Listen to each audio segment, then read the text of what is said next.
yung ano, yung dinala sa Ocean Adventure. Parang di niya sinabi. Ayun nga eh. Hindi niya nga sinabi, baka hindi. Kasi nag-pop out niya yung mata eh. Nasad na yung Ano nga nun? Kala namin yung marami po.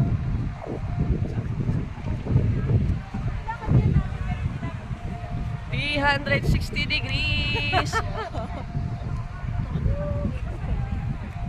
And the sun sets.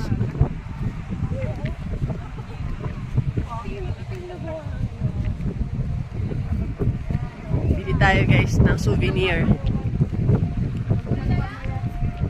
Ako din sa pool na lang.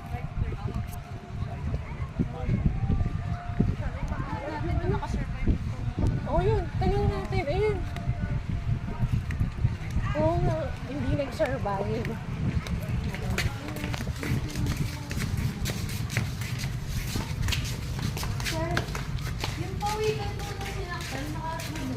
Nabuhay naman siya, ma'am. Wala on March, na-release po yung May.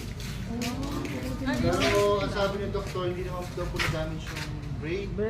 Oo, na-release naman po. Yun si title po yun. Kaso problema sa kanya, nakat off na rin po yung kanya. Grabe naman yung mga. Asan na po siya ngayon? Wala po ma'am, pinakawan na po eh. Pinakawalan na. Hindi naman po namin nalagay ng tag kasi nung panahon na kasi ipaparelease nila